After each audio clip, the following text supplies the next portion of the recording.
Honourable Speaker, I present the budget for 24-25. Introduction.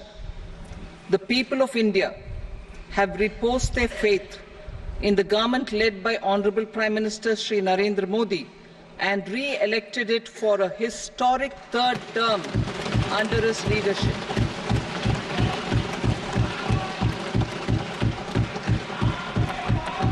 We are grateful for their support, faith, and trust in our policies. We are determined to ensure that all Indians, regardless of religion, caste, gender, and age, make substantial progress in realizing their life goals and aspirations. Global context. The global economy, while performing better than expected, is still in the grip of policy uncertainties. Elevated asset prices, political uncertainties, and shipping disruptions continue to pose significant downside risks for growth and upside risks to inflation. In this context, India's economic growth continues to be the shining exception and will remain so in the years ahead.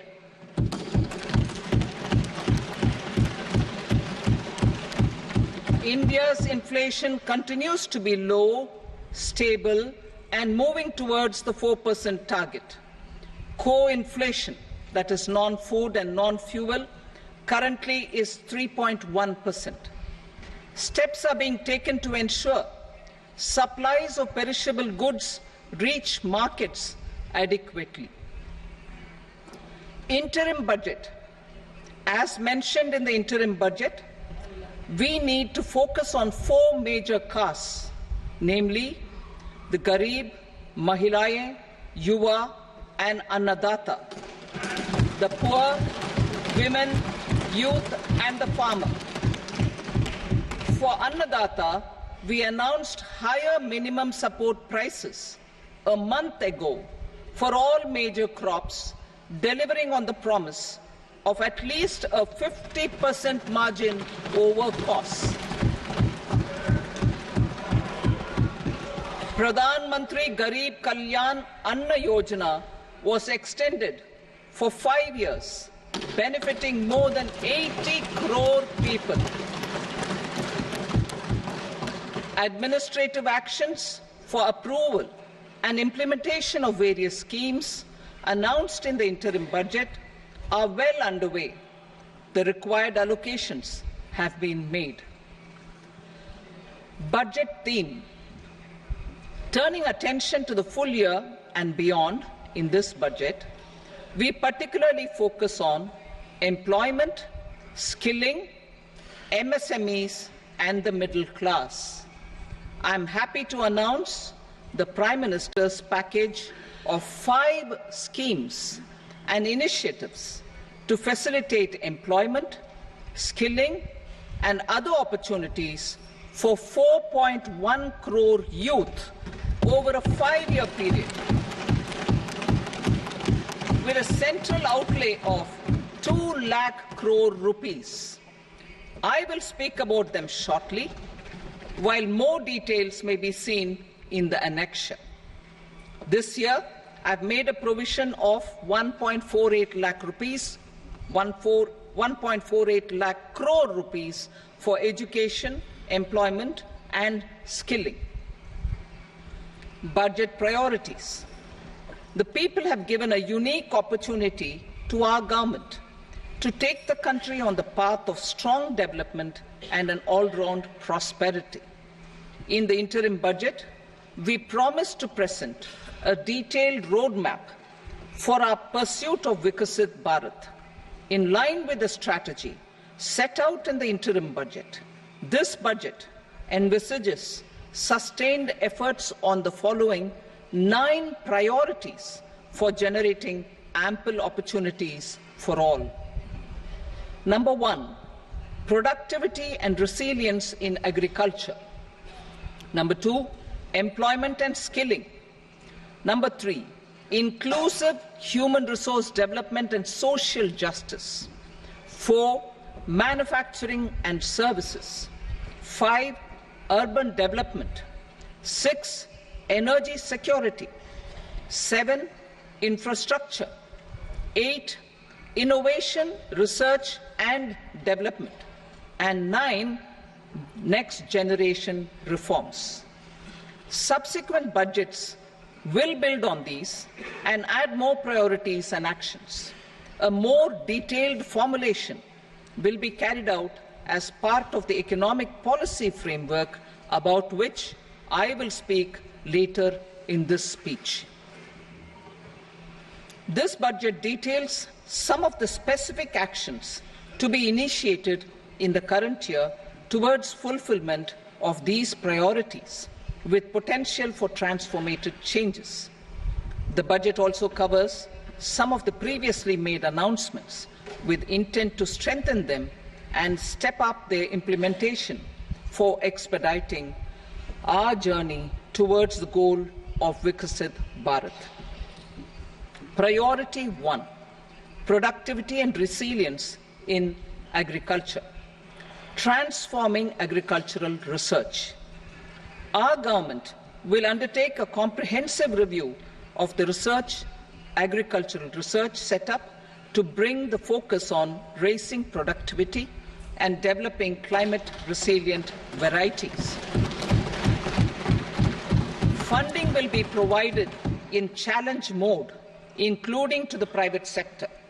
Domain experts, both from the government and outside, will oversee the conduct of such research. Release of new varieties. New 109 high-yielding and climate-resilient varieties of 32 field and horticultural crops will be released for cultivation by farmers. Natural farming. In the next 2 years, 1 crore farmers across the country will be initiated into natural farming, supported by certification and branding. Implementation will be through scientific institutions and willing gram panchayats. 10,000 need-based bio-input resource centers will be established. Missions for pulses and oilseeds. For achieving self-sufficiency in pulses and oilseeds, we will strengthen their production, storage and marketing. As announced in the interim budget, a strategy is being put in place to achieve Atmanirbharta for oilseeds such as mustard, groundnut, sesame, soybean and sunflower. Vegetable production and supply chains. Large-scale clusters for vegetable production will be developed closer to major consumption centers. We will promote farmer-producer organizations, cooperatives, and startups for vegetable supply chains, including for collection and storage and marketing. Digital public infrastructure for agriculture.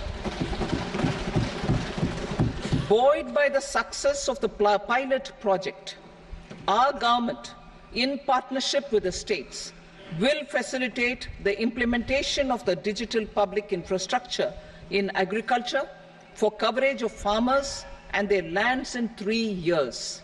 During this year, digital crop survey for Kharif using the DPI will be taken up in 400 districts. The details of 6 crore farmers and their lands will be brought into the farmer and land registries. Further, the issuance of Samarth-based Kisan credit cards will be enabled in 5 states. Shrimp production and export.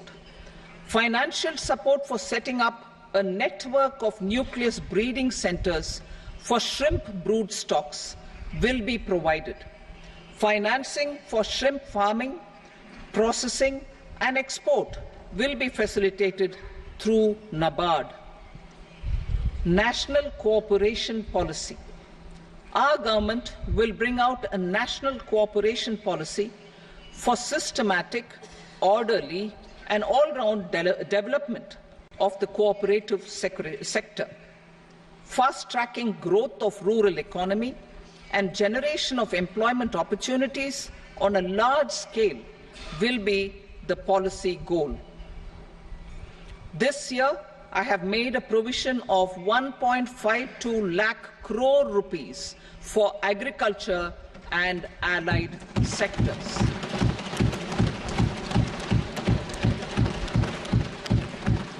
Priority 2, employment and skilling. Employment-linked incentive. Our government will implement following 3 schemes for employment-linked incentive as part of the Prime Minister's package. These will be based on enrollment in the EPFO and focus on recognition of first-time employees and support to employees and employers. Scheme A, first-timers. This scheme will provide 1 month wage to all persons newly entering the workforce in all formal sectors.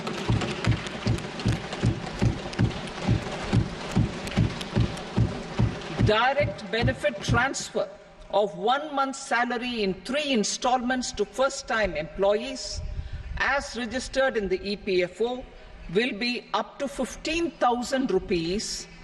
The eligibility limit will be a salary of 1 lakh per month.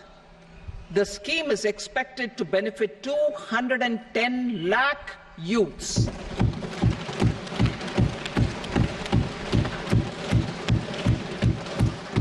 Scheme B, job creation in manufacturing. This scheme will incentivize additional employment in the manufacturing sector linked to the employment of first-time employees. An incentive will be provided at specified scale directly both to the employee and the employer with respect to the EPFO contribution in the first 4 years of employment.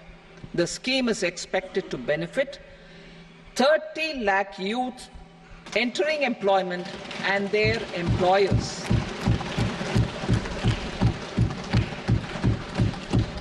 Scheme C, support to employers. This employer-focused scheme will cover additional employment in all sectors. All additional employment within a salary of 1 lakh rupee per month will be counted. The government will reimburse to employers up to 3,000 rupees per month for 2 years towards the EPFO contribution for each additional employee. The scheme is expected to incentivize additional employment of 50 lakh persons.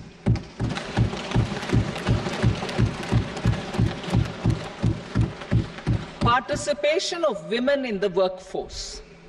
We will facilitate higher participation of women in the workforce through setting up of working women hostels in collaboration with industry and establishing creches. In addition, the partnership will seek to organize women-specific skilling programs and promotion of market access for women SHG enterprises. Skilling program.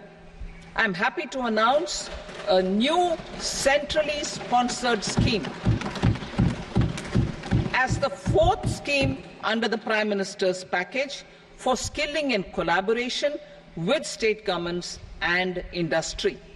20 lakh youth will be skilled over a 5-year period.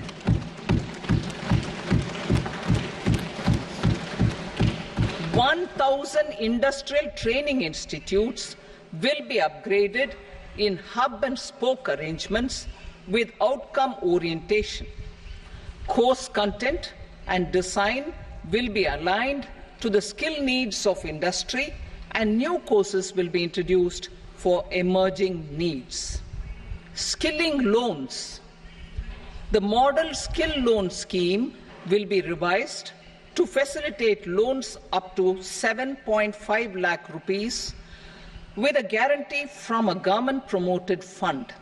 This measure is expected to help 25,000 students every year.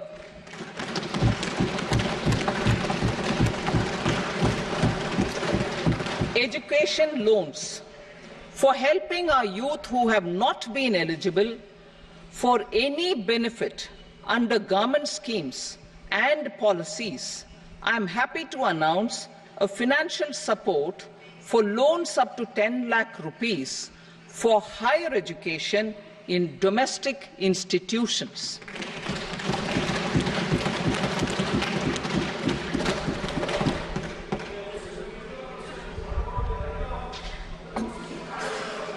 E-vouchers for this purpose. E-vouchers for this purpose will be given directly to 1 lakh students every year for annual interest subvention of 3% of the loan amount. Priority 3, inclusive human resource development and social justice. Saturation approach. Our government is committed to all-round, all-pervasive and all-inclusive development of people, particularly farmers, youth, women and the poor. For achieving social justice comprehensively, the saturation approach of covering all eligible people through various programs, including those for education and health, will be adopted to empower them by improving their capabilities. Implementation of schemes meant for supporting economic activities by craftsmen, artisans, self-help groups, scheduled caste, scheduled tribe, and women entrepreneurs and street vendors such as the PM Vishwakarma, PM Swanidhi, National Livelihood Missions, and Stand Up India will be stepped up. Purvodaya. The states in the eastern part of the country are rich in endowments and have strong cultural traditions. We will formulate a plan, Purvodaya, for the all-round development of the eastern region of the country, covering Bihar, Jharkhand, West Bengal, Odisha, and Andhra Pradesh. This will cover human resource development, infrastructure, and generation of economic opportunities to make the region an engine to attain Vikasit Bharat. On the Amritsar-Kolkata Industrial Corridor, we will support development of an industrial node at Gaya. This corridor will catalyze industrial development of the eastern region. The industrial node at Gaya will also be a good model for developing our ancient centers of cultural importance into future centers of modern economy. This model shall showcase Vikas Bhi, Virasat Bhi in our growth trajectory. We will also support development of road connectivity projects, namely 1. Patna-Purnia Expressway, 2. Buxar-Bhagalpur Expressway, 3. Bodh Gaya, Rajgir, Vaishali and Darbhanga spurs, and 4. Additional 2-lane bridge over River Ganga at Buxar at a total cost of 26,000 crore rupees.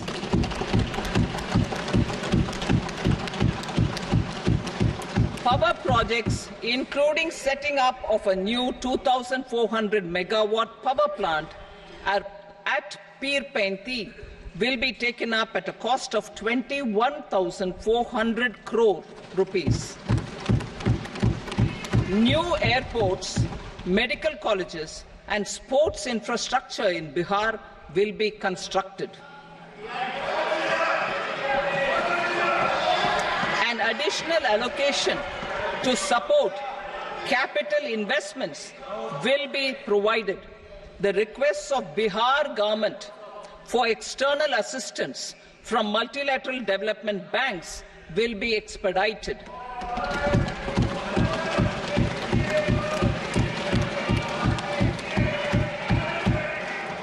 Andhra Pradesh Reorganization Act.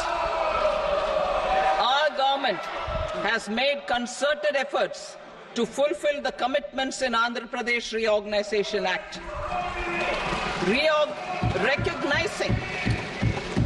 Recognizing the state's need for the capital, recognizing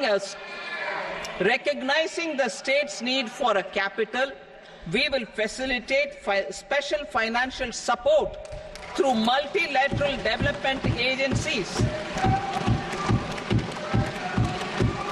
In the current financial year, 15,000 crore rupees will be arranged with additional amounts in future years.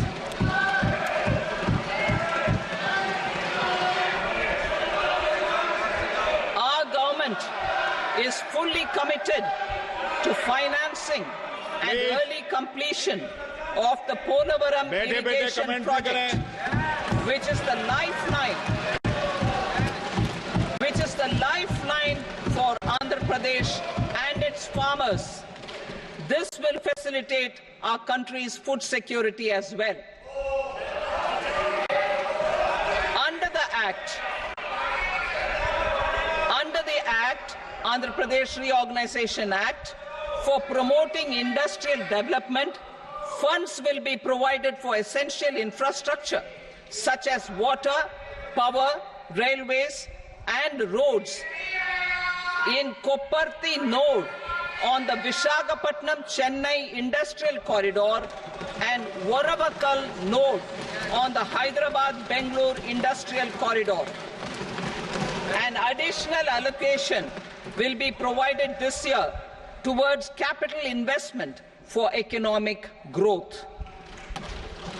Grants for backward regions of Rayalaseema, Prakasham, North Coastal Andhra, as stated in the Act, will be provided. PM Awas Yojana.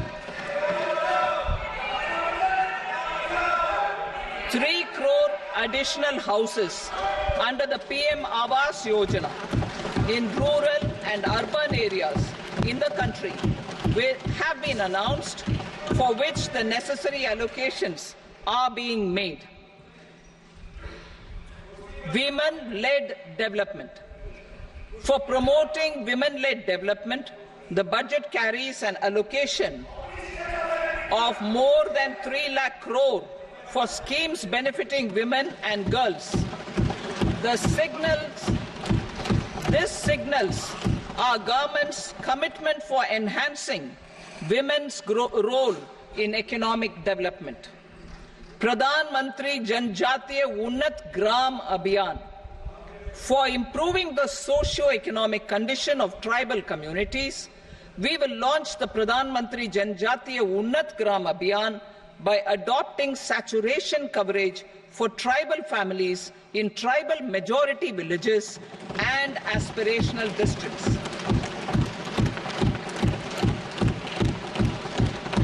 This will cover 63,000 villages, benefiting 5 crore tribal people. Bank branches in northeastern region. More than 100 branches of India Post Payment Bank will be set up in the northeast region to expand the banking services. This year, I have made a provision of 2.66 lakh crore rupees for rural development, including rural infrastructure. Priority 4, manufacturing and services, support for promotion of MSMEs. This budget provides special attention to MSMEs and manufacturing, particularly labor-intensive manufacturing. We have formulated a package covering financing, regulatory changes, and technology support for MSMEs to help them grow and also compete globally, as mentioned in the interim budget. I'm happy to announce the following specific measures. Credit guarantee scheme for MSMEs in the manufacturing sector. For facilitating term loans to MSMEs for purchase of machinery and equipment without collateral or third-party guarantee, a credit guarantee scheme will be introduced. The scheme will operate on pooling of credit risks of such MSMEs. A separately constituted self-financing guarantee fund will provide to each applicant guarantee cover up to 100 crore rupees, while the loan amount may be larger. The borrower will have to provide an upfront guarantee fee and an annual guarantee fee on the reducing loan balance. New assessment model for MSME credit. Public sector banks will build their own in-house capability to assess MSMEs for credit instead of relying on external assessment. They will also take a lead in developing or getting developed a new credit assessment model based on the scoring of digital footprints of the MSMEs in the economy. This is expected to be a significant improvement over the traditional assessment of credit eligibility based only on asset or turnover criteria. That will also cover MSMEs without a formal accounting system. Credit support to MSMEs during stress period. I'm happy to announce a new mechanism for facilitating continuation of bank credit to MSMEs during their stress period while being in special mention account, SMA stage, for reasons beyond their control. MSMEs need credit to continue their business and to avoid getting into the NPA stage. Credit availability will be supported through a guarantee from a government-promoted fund. Mudra loans. The limit of Mudra loans will be enhanced to 20 lakh from the current 10 lakh for those entrepreneurs who have availed and successfully repaid previous loans under the Tarun category. Enhanced scope for mandatory onboarding in trades.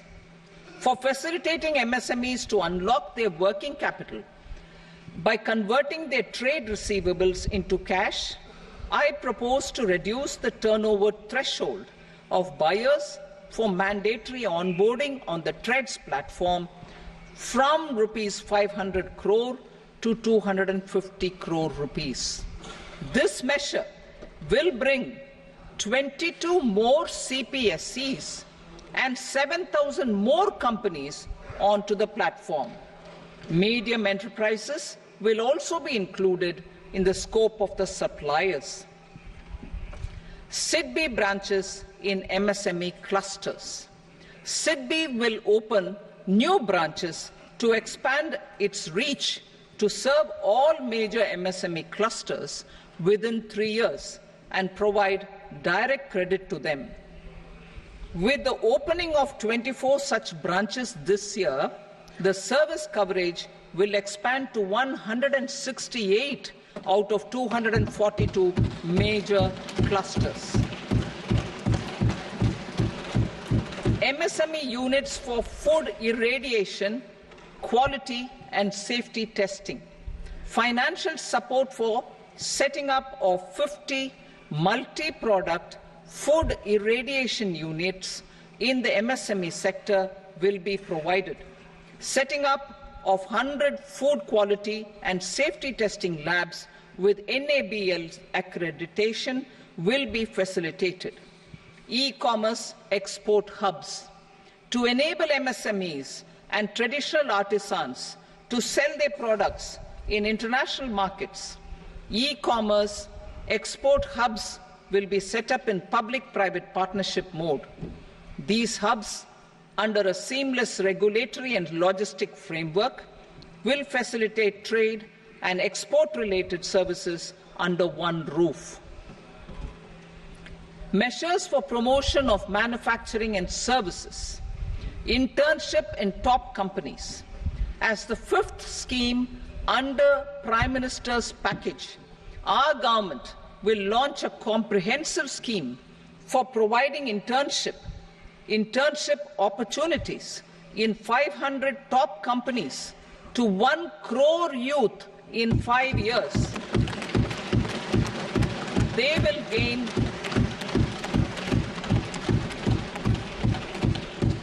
will gain exposure for 12 months to real-life business environment, varied professions and employment opportunities. An internship allowance of 5,000 per month, 5,000 rupees per month, along with a one-time assistance of 6,000 rupees will be provided. Companies will be expected to bear the training cost and 10% of their internship cost from their CSR funds. Industrial parks.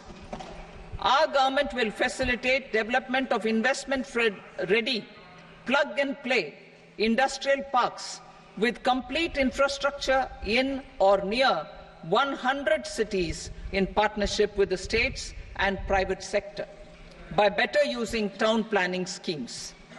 12 industrial parks under the National Industrial Corridor Development Programme also will be sanctioned.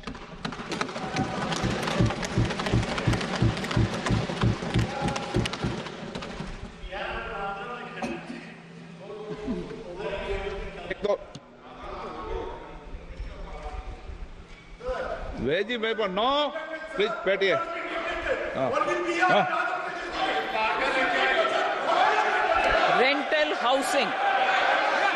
Rental housing with dormitory type accommodation for industrial workers will be, just 1 minute. Rental housing, I repeat, rental housing with dormitory type accommodation for industrial workers will be facilitated in PPP mode with VGF support and commitment from anchor industries. Shipping industry, ownership, leasing and flagging reforms will be implemented to improve the share of Indian shipping industry and generate more employment. Critical mineral mission. We will set up a critical mineral mission for domestic production, recycling of critical minerals and overseas acquisition of critical mineral assets. Its mandate will include technology development, skilled workforce, extended producer responsibility framework and a suitable financing mechanism. Offshore mining of minerals. Our government will launch the auction of the first tranche of offshore blocks for mining, building on the exploration already carried out. Digital public infrastructure applications. Turning to the services sector, I propose development of DPI applications at population scale for productivity gains, business opportunities and innovation by the private sector. These are planned in the areas of credit, e-commerce, education, health, law and justice, logistics, MSME service delivery and urban governance. Integrated technology platform for IBC ecosystem. An integrated technology platform will be set up for improving the outcomes under the Insolvency Bankruptcy Code for achieving consistency, transparency, timely processing and better oversight for all stakeholders. Voluntary closure of LLPs.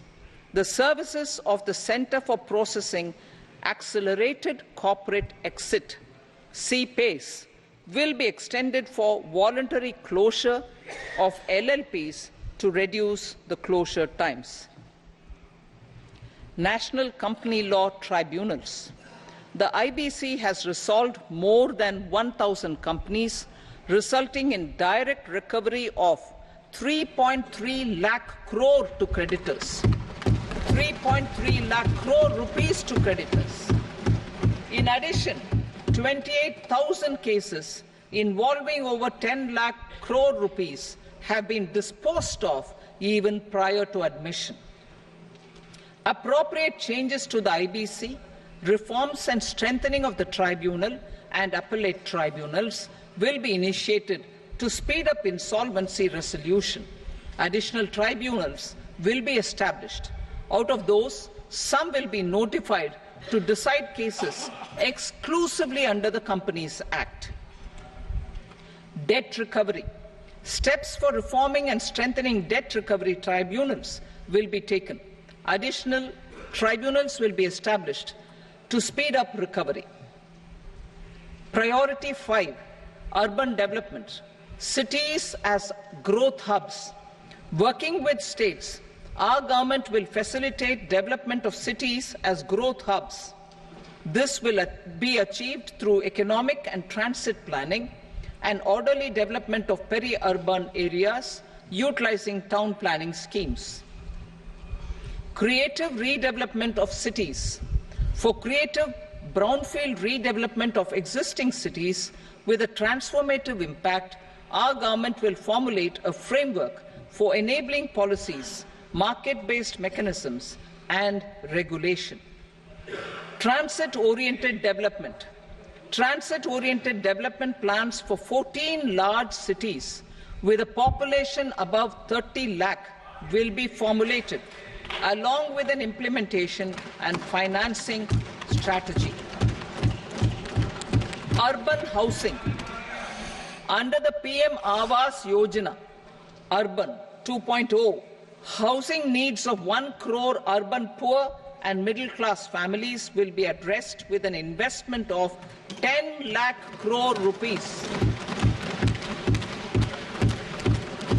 This will include the central assistance of 2.2 lakh crore rupees in the next 5 years. A provision of interest subsidy to facilitate loans at affordable rates is also envisaged.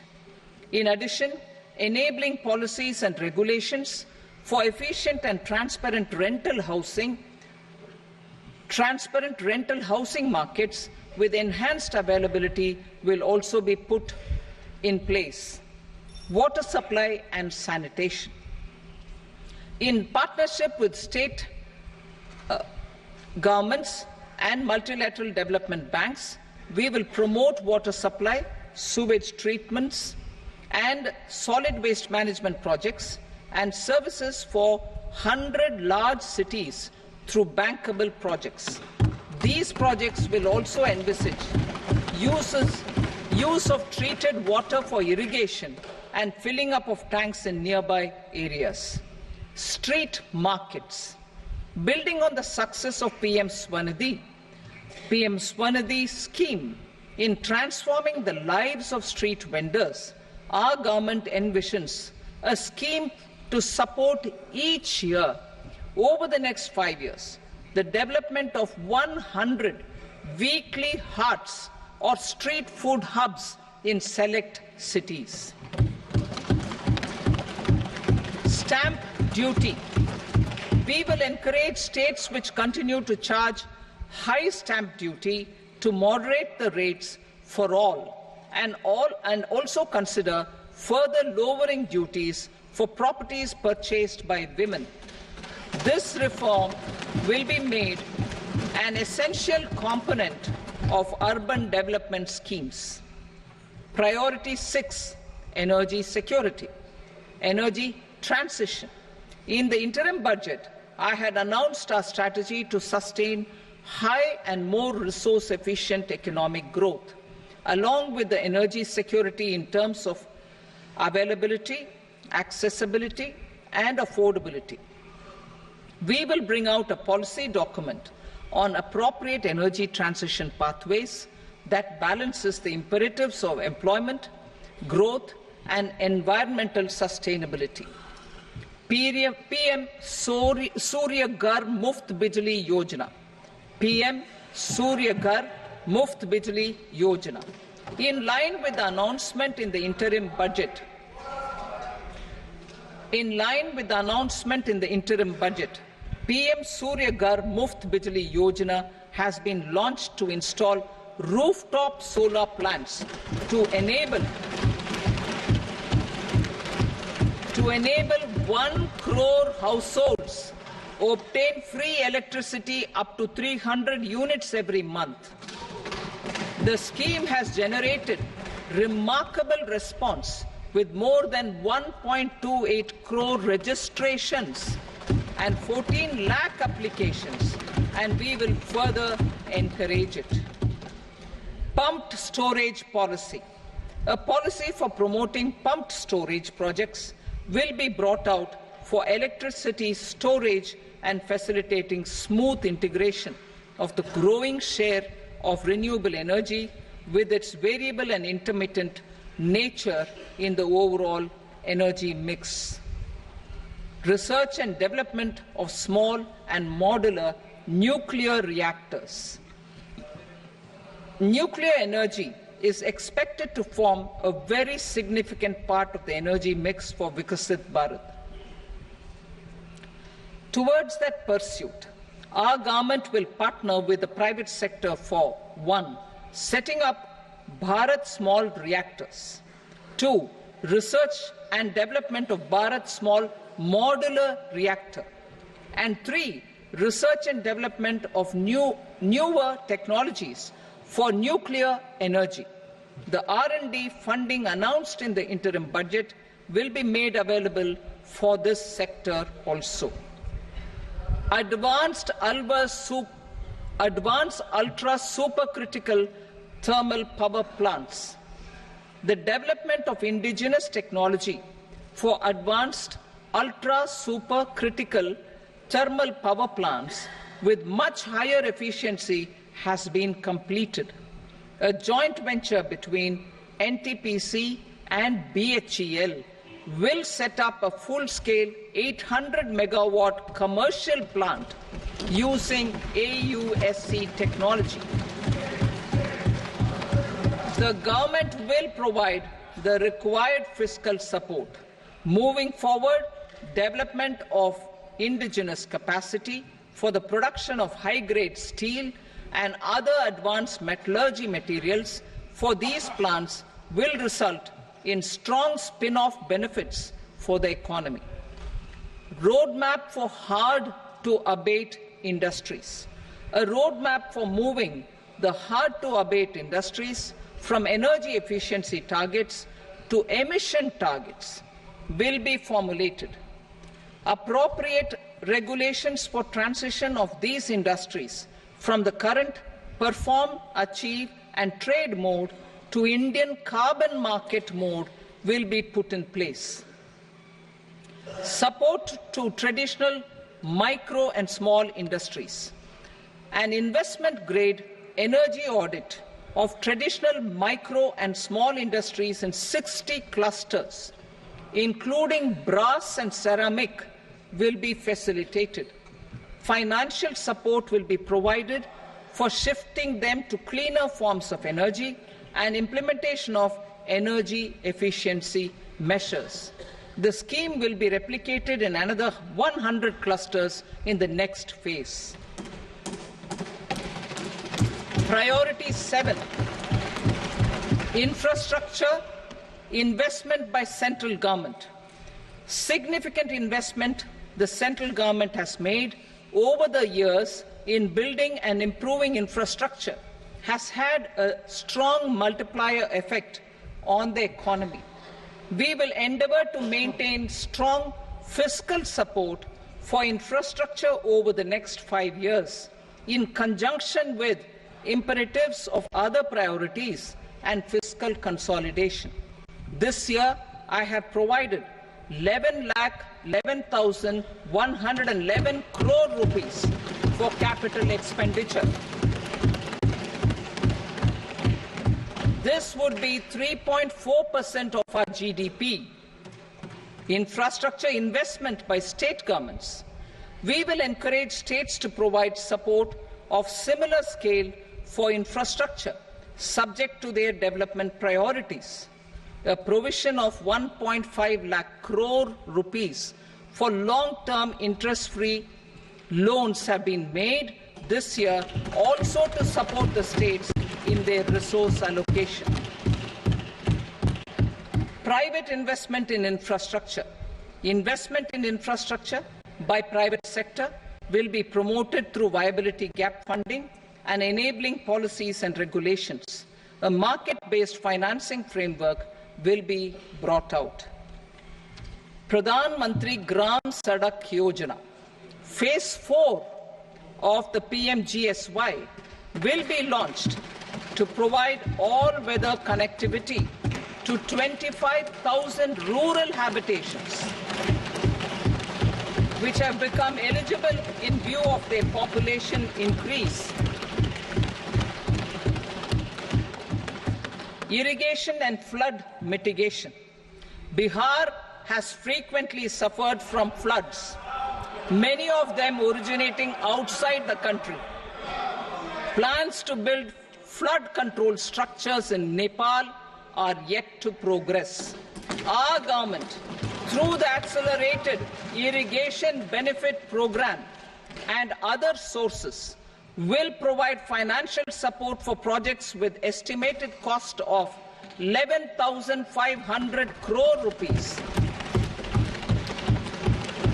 such as the Kosi-Michi intra-state link and 20 other ongoing and new schemes, including barrages, river pollution abatement and irrigation projects. In addition, survey and investigation of Kosi-related flood mitigation and irrigation projects will be undertaken.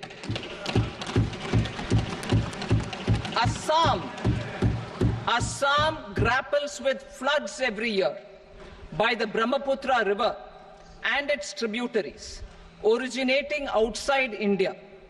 We will provide assistance to Assam for flood management and related projects.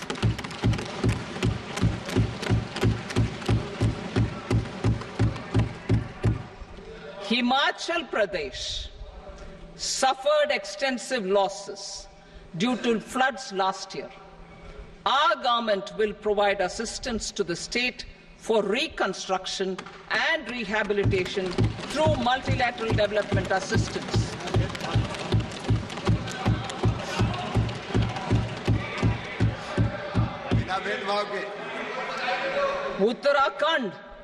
Uttarakhand too suffered losses due to cloudbursts and massive landslides. We will provide assistance to the state. Recently, Sikkim witnessed devastating flash floods and landslides that wreaked havoc across the state. Our government will provide assistance to the state. Tourism has always been a part of our civilization. Our efforts in positioning India as a global tourist destination will also create jobs, stimulate investments, and unlock economic opportunities for other sectors. In addition to the measures outlined in the interim budget, I propose the following measures. Vishnupad Temple at Gaya and Mahabodhi Temple at Bodh Gaya in Bihar are of immense spiritual significance. Comprehensive development of Vishnupad Temple Corridor and Mahabodhi Temple Corridor will be supported, modeled on the successful Kashi Vishwanath Temple Corridor, to transform them into world-class pilgrim and tourist destinations. Rajgir holds immense religious significance for Hindus, Buddhists and Jains. The 20th Tirthankara Muniswarata temple in the Jain temple complex is ancient. The Saptarishi, or the 7 hot springs, form a warm water Brahmkund that is sacred. a comprehensive development initiative for Rajgir will be undertaken.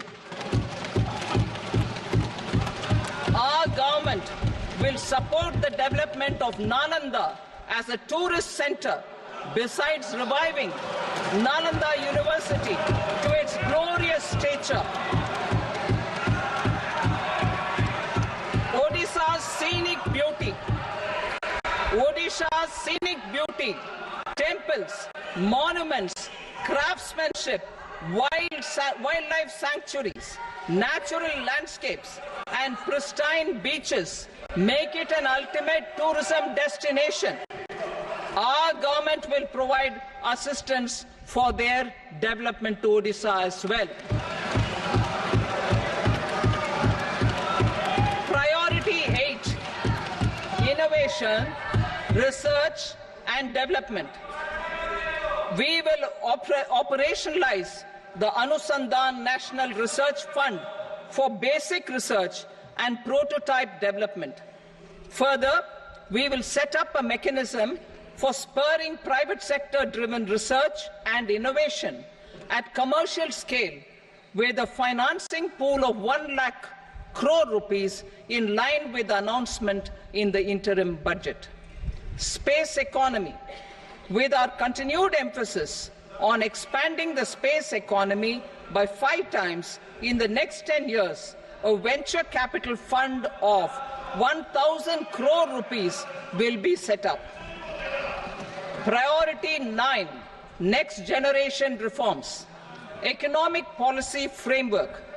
We will formulate an economic policy framework to delineate the overarching approach to economic development and set the scope of the next generation of reforms for facilitating employment opportunities and sustaining high growth.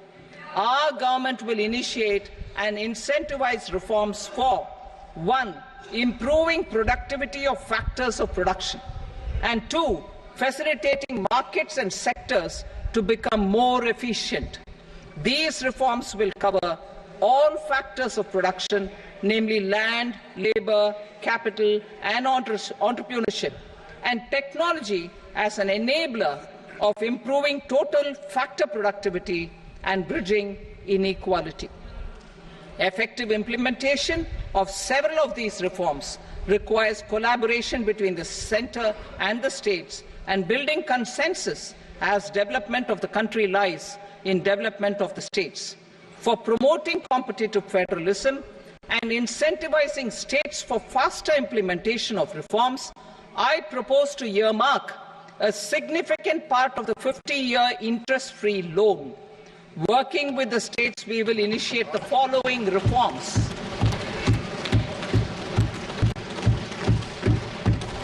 Land-related reforms and actions, both in the rural and urban areas, will cover land administration, will cover 1. Land administration, planning and management, and 2.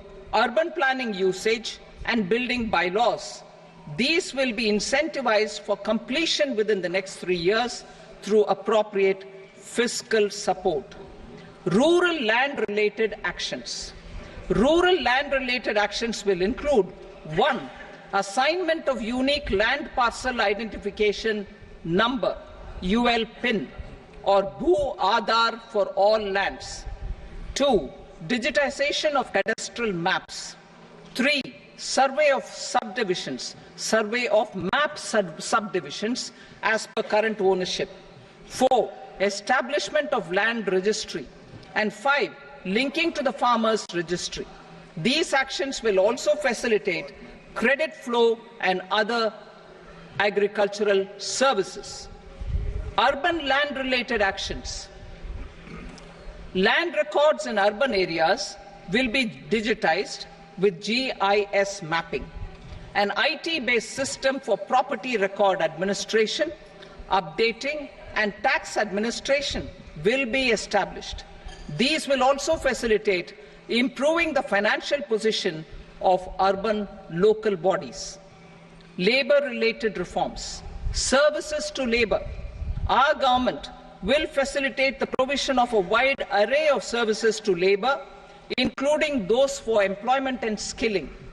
A comprehensive integration of e-Shram portal with other portals will facilitate such one-stop solution. Open architecture databases for the rapidly changing labour market, skill requirements and available job roles, and a mechanism to connect job aspirants with potential employers and skill providers will be covered in these services. Shram Suvidha and Samadhan portal.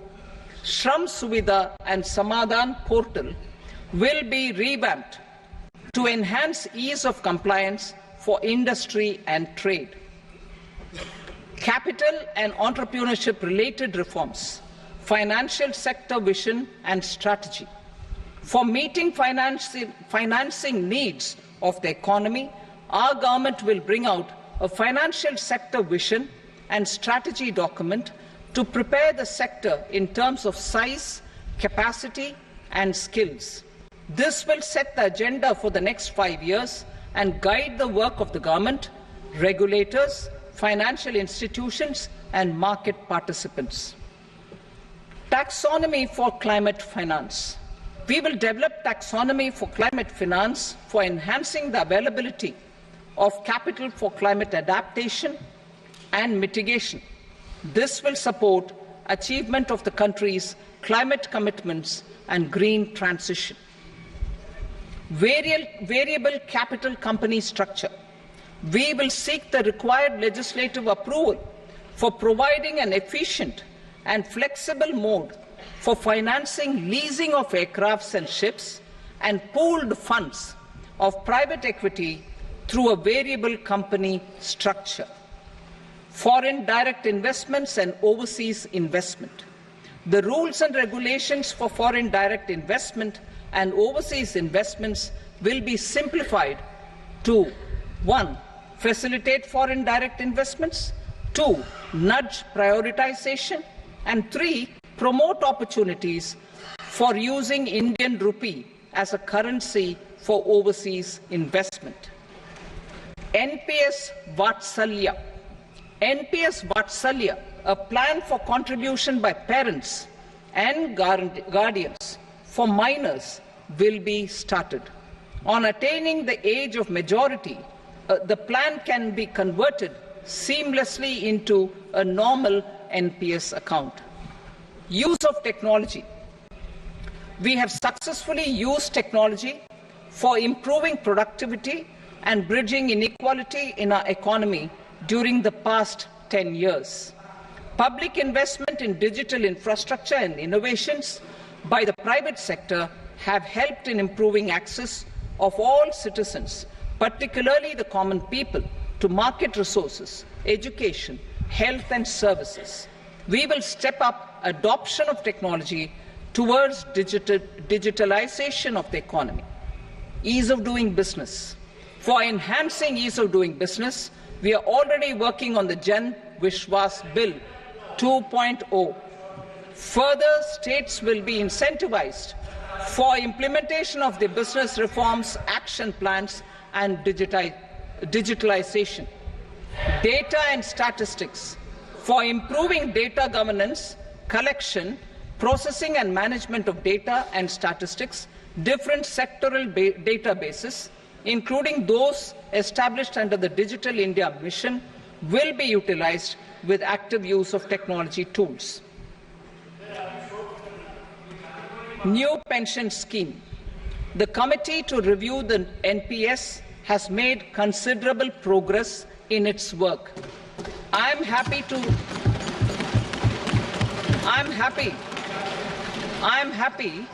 that the staff side of the National Council of the Joint Consultative Machinery for Central Government Employees has taken a constructive approach.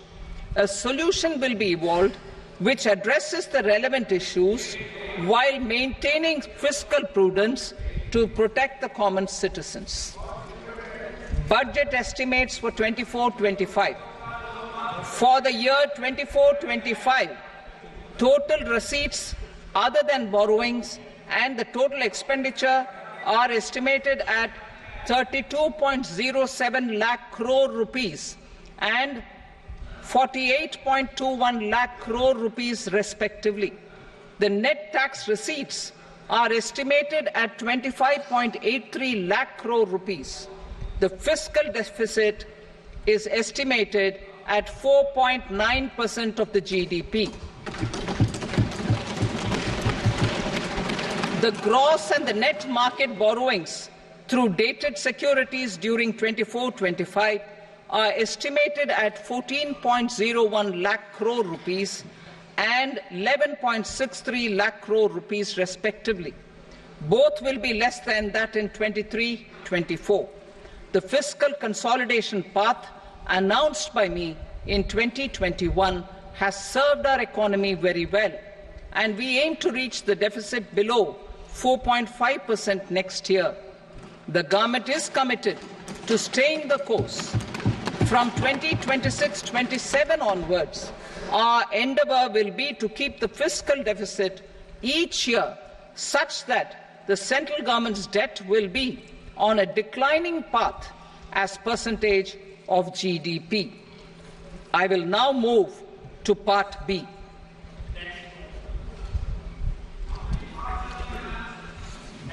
Indirect taxes. Sir, I start with GST. It has decreased tax incidence on the common man, reduced compliance burden and logistics cost for trade and industry, and enhanced revenues of the central and the state governments. It is a success of vast proportions. To multiply the benefits of GST, we will strive to further simplify and rationalize the tax structure and endeavour to expand it to the remaining sectors. My proposals for customs duties intend to support domestic manufacturing, deepen local value addition, promote export competitiveness, and simplify taxation while keeping the interest of the general public and consumers surmount. In Budget 22-23, we reduced the number of customs duty rates. I propose to undertake a comprehensive review of the rate structure over the next 6 months to rationalize and simplify it for ease of trade, removal of duty inversion, and reduction of disputes. I shall now take up sector-specific customs duty proposals. Medicine and medical equipments. To provide relief to cancer patients, I propose to fully exempt 3 more medicines from customs duties.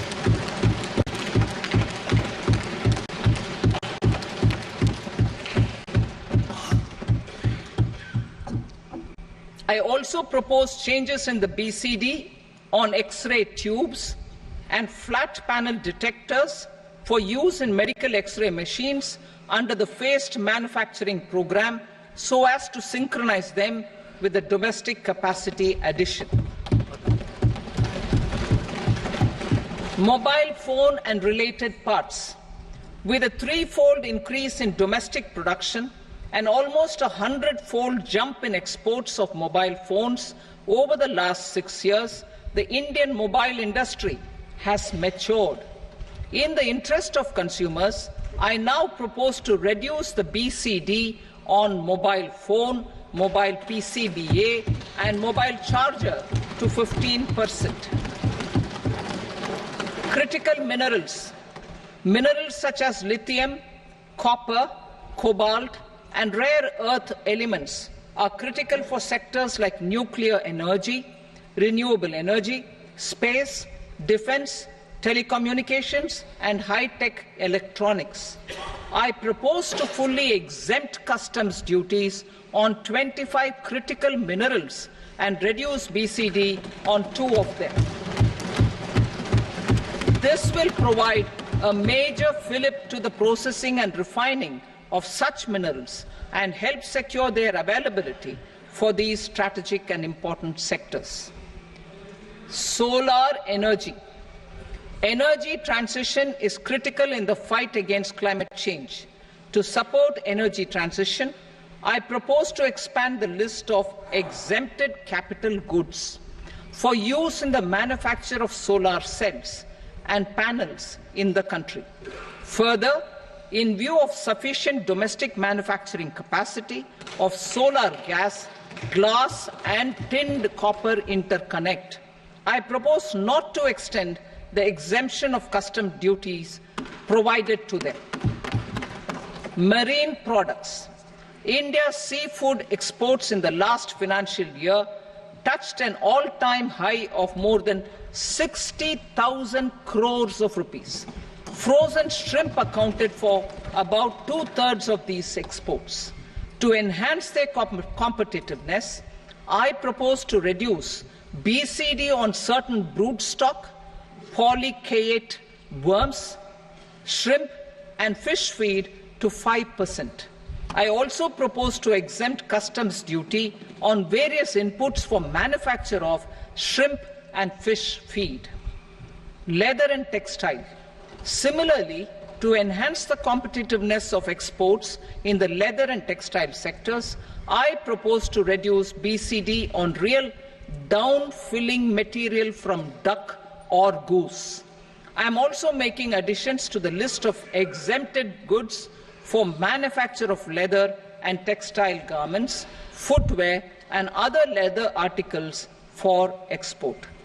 To rectify inversion in duty, I propose to reduce BCD subject to conditions on methylene diphenyl diisocyanate (MDI) for manufacture of spandex yarn from 7.5 to 5%. Furthermore, the export duty structure on raw hides, skin and leather is proposed to be simplified and rationalized. Precious metals. To enhance domestic value addition in gold and precious metal jewellery in the country, I propose to reduce customs duties on gold and silver to 6% and that of platinum to 6.4%. Other metals. Steel and copper are important raw materials. To reduce their cost of production, I propose to remove the BCD on ferronickel and blister copper. I am also continuing with nil BCD on ferrous scrap and nickel cathode and concessional BCD of 2.5% on copper scrap. Electronics. To increase value addition in the domestic electronics industry, I propose to remove the BCD subject to conditions on oxygen-free copper for manufacture of resistors. I also propose to exempt certain parts for manufacture of connectors. Chemicals and petrochemicals. To support existing and new capacities in the pipeline, I propose to increase the BCD on ammonium nitrate from 7.5% to 10%. Plastics. PVC flex banners are non-biodegradable and hazardous for environment and health. To curb their imports, I propose to raise the BCD on them from 10 to 25%. Telecommunication equipment. To incentivize domestic manufacturing, I propose to increase the BCD from 10 to 15% on PCBA of specified telecom equipment. Trade facilitation. To promote domestic aviation and boat and ship MRO, I propose to extend the period for export of goods imported for repairs from 6 months to 1 year. I'll read that again. To promote domestic aviation and boat and ship maintenance, repair and operations, I propose to extend the period for export of goods imported for repairs from 6 months to 1 year. In the same vein, I propose to extend the time limit for re-import of goods for repairs under warranty from 3 to 5 years. I now move to direct taxes. We will continue our efforts to simplify taxes, improve taxpayer services, provide tax certainty, and reduce litigation while enhancing revenues for funding the development and welfare schemes of the government. It has been our endeavour to simplify taxation. We have taken a number of measures in the last few years, including introduction of simplified tax regimes without exemptions and deductions for corporate tax and for personal income tax. This has been appreciated by taxpayers. 58% of corporate tax came from the simplified tax regime in the financial year 22-23. Similarly, as per data available till now, for the last fiscal, more than 2/3 have availed the new personal income tax regime. Comprehensive review of the Income Tax Act. I am now announcing a comprehensive review of the Income Tax Act 1961. The purpose is to make the Act concise, lucid, easy to read and understand. This will reduce disputes and litigation, thereby providing tax certainty to the taxpayers. I will also bring down the demand embroiled in litigation. It is proposed to be completed in 6 months. A beginning is being made in the Finance Bill by simplifying the tax regime for charities, tedious rate structures, provisions of reassessment and such provisions, and capital gains taxation. Simplification for charities and tedious. Two tax exemption regimes. The two tax exemption regimes for charities are proposed to be merged into one. The 5% tedious rate on many payments is being merged into the 2% tedious rate, and the 20% tedious rate on repurchase of units by mutual funds or UTI is being withdrawn. Tedious rate on e-commerce operators is proposed to be reduced from 1 to 0.1%. Moreover, credit of TCS is proposed to be given in the TDS to be deducted on salary. Further, I propose to decriminalize delay for payment of TDS up to the due date of filing statement for the same. I also plan to provide a standard operating procedure for TDS defaults and simplify and rationalize the compounding guidelines for such defaults. Simplification of reassessment. I propose to thoroughly simplify the provisions for reopening and reassessment. An assessment hereinafter can be reopened beyond 3 years from the end of the assessment year only if the escaped income is 50 lakh rupees or more, up to a maximum period of 5 years from the end of the assessment year. Even in such cases, a time limit of 6 years before the year of the search, as against the existing time limit of 10 years, is being proposed. This will reduce tax uncertainty and disputes. Simplification and rationalization of capital gains. Capital gains taxation is also proposed to be hugely simplified. Short-term gains on certain financial assets shall henceforth attract a tax rate of 20%, while that on all other financial assets and all non-financial assets shall continue to attract the applicable tax rate. Long-term gains on all financial and non-financial assets, on the other hand, will attract a tax rate of 12.5%. For the benefit of the lower and the middle income classes, I propose to increase the limit of exemption of capital gains on certain financial assets to 1.25 lakh rupees per year. Listed financial assets held for more than a year will be classified as long-term, while unlisted financial assets and all non-financial assets will have to be held for at least 2 years to be classified as long-term. Unlisted bonds and debentures, debt mutual funds, and market-linked debentures, irrespective of holding period, however, will attract tax on capital gains at applicable rates. Taxpayer services. All the major taxpayer services under GST and most services under customs and income tax have been digitalized.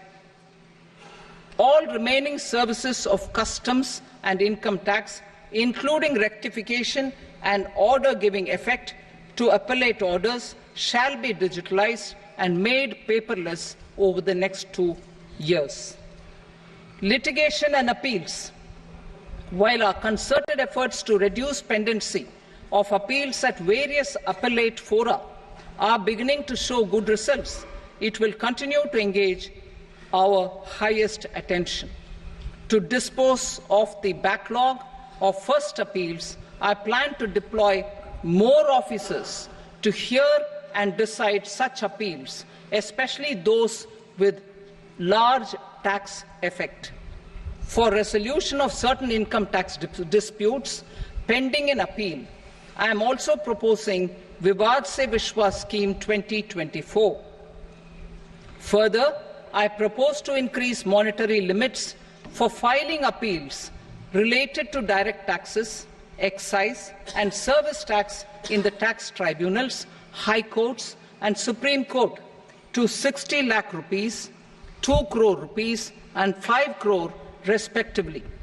With a view to reduce litigation and provide certainty in international taxation, we will expand the scope of safe harbour rules and make them more attractive. We will also streamline the transfer pricing assessment procedure. Employment and investment. I have a few proposals to promote investment and foster employment. First of all, to bolster the Indian startup ecosystem, boost the entrepreneurial spirit, and to support innovation, I propose to abolish the so-called angel tax for all classes of investors. Second, there is tremendous potential for cruise tourism in India. To give a fillip to this employment-generating industry, I am proposing a simpler tax regime for foreign shipping companies operating domestic cruises in the country. Third, India is a world leader in the diamond cutting and polishing industry, which employs a large number of skilled workers. To further promote the development of this sector, we would provide for safe harbour rates for foreign mining companies selling raw diamonds in the country. Fourth, to attract foreign capital for our development needs, I propose to reduce the corporate tax rate on foreign companies from 40 to 35%. Deepening the tax base.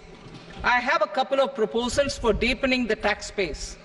First, security transaction tax on futures and options of securities is proposed to be increased to 0.02% and 0.1% respectively. Second, for reasons of equity, I propose to tax income received on buyback of shares in the hands of recipients. Other proposals.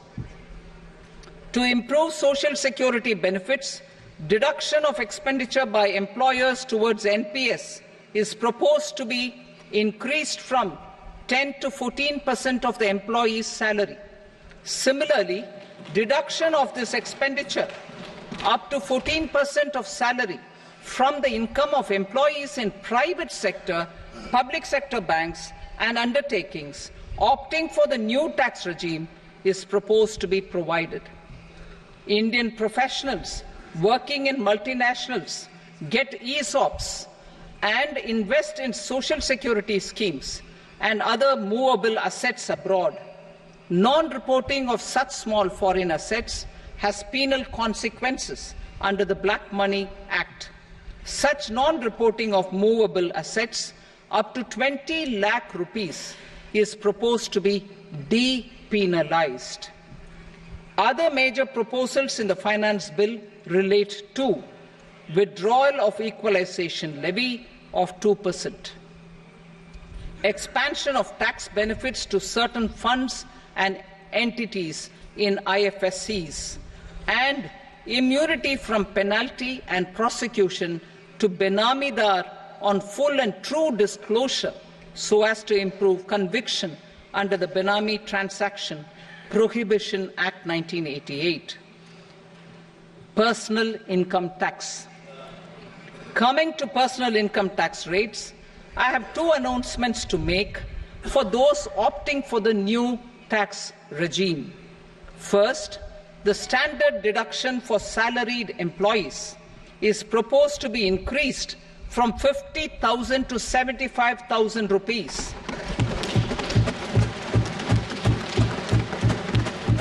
Similarly, deduction on family pension for pensioners is proposed to be enhanced from 15,000 to 25,000 rupees.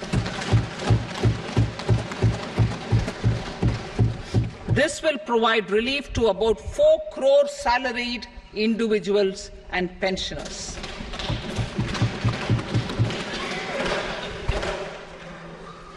Second, in the new tax regime, the tax rate structure is proposed to be revised as follows: 0 to 3 lakh rupees, nil; 3 to 7 lakh rupees, 5%; 7 to 10 lakh rupees, 10%; 10 to 12 lakh rupees, 15%; 12 to 15 lakh rupees, 20%; and above 15 lakh rupees, 30%. As a result of these changes, a salaried employee in the new tax regime stands to save up to 17,500 rupees in income tax.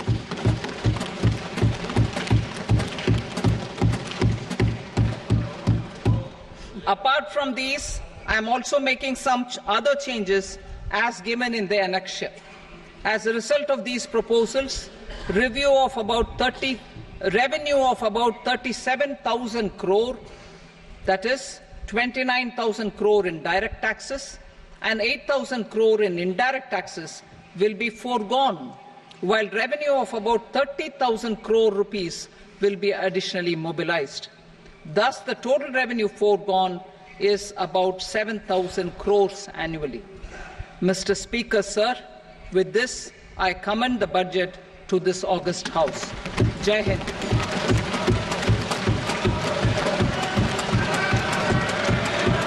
Item number 2.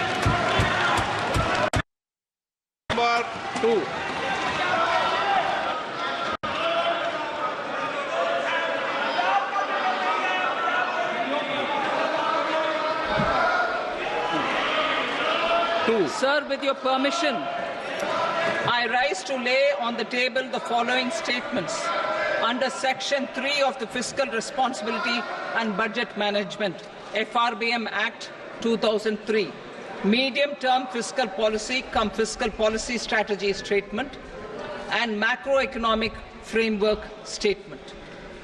Item number 3. Sir, with your permission, I rise to move for leave to introduce the Finance Number 2 Bill 2024. प्रश्न ये कि विधेयक को पूरा स्थापित करने की अनुमति प्रदान की जाए। जो सदस्य इसके पक्ष में हाँ कहें, जो सदस्य विरोध में ना कहें। मेरे विचार में निर्णय हाँ वालों के पक्ष में अनुमति प्रदान की जाती है। माननीय मंत्री जी, अब विधेयक पूरा स्थापित करें। Sir, I introduce the bill. Item number 4. The Union Territory of Jammu and Kashmir budget.